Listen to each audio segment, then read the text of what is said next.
So another thing that's come out of this Covington situation with the MAGA hat wearing kids, you've heard my talk about cultural Marxism and why that allows the racism from the black Hebrew Israelites and the Native American groups to go unchecked. But there's been a defense kind of going around that I just find absolutely insane, and it blew me away.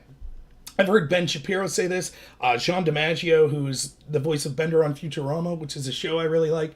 Unfortunately, he's gone off his rocker and basically said these kids deserve death threats. But he said what I'm about to say. The woman on The View said this. A lot of people I've interacted with on websites like Above Top Secret have made this argument. And the argument's basically this. Yeah, these black Hebrew Israelites, yeah, they're crazy. They should have just been ignored. If you've ever been on a subway in New York, they're always there. And they're always outside, the National Mall in D.C.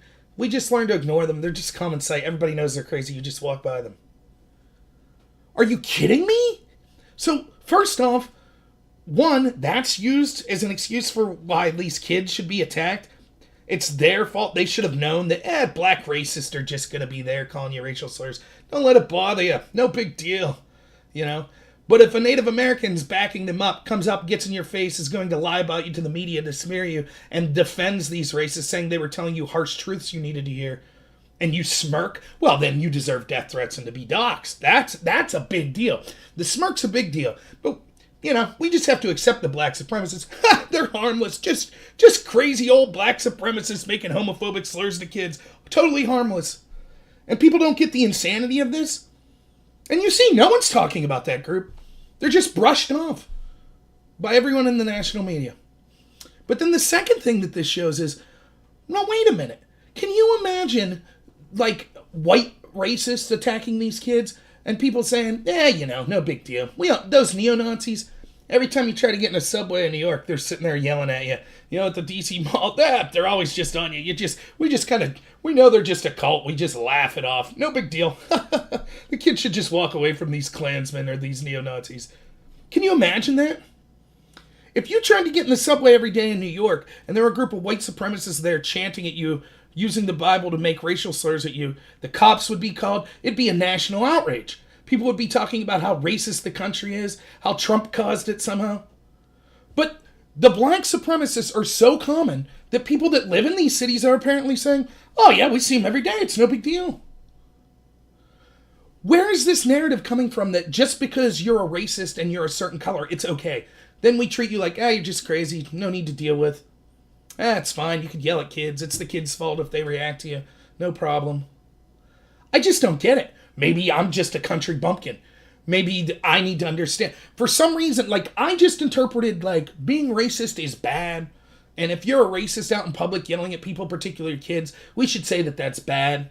And we should think it's an equal deal what color those racists are. But for some reason, our national media, anytime that we hear about the white supremacist boogeyman all the time. Neo-Nazis are everywhere. Is it okay to punch a Nazi? Nazis are rising. It's because of Trump. The division. The Nazis. They're coming. They're coming. Meanwhile, black supremacists, we see them every day at the subway. No big deal. Oh, those crazy pranksters calling kids homophobic and racist slurs. The kids should have just ignored them. This double standard is absolutely sickening. Yeah. And, of course, the media's not going to cut. They just act like, this is more cultural Marxism. The black people are oppressed. It's okay for them to yell racial homophobic slurs. Now, had it been a white person smirking, oh my God, a white kid smirked? That's racial hatred. That's privilege. You know what sounds like privilege to me?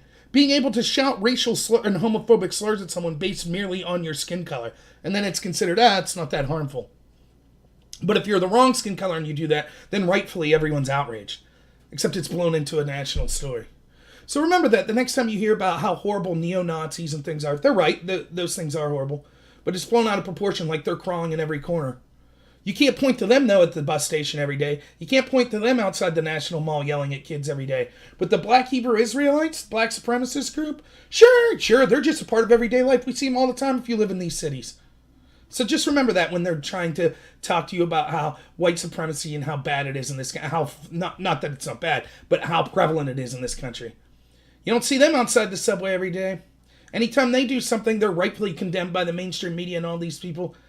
But if you're the right skin, if you're black and you're racist, it's okay. So, hey, if you like this video, please like and subscribe. I'll be putting more videos out daily. All right, have a good one.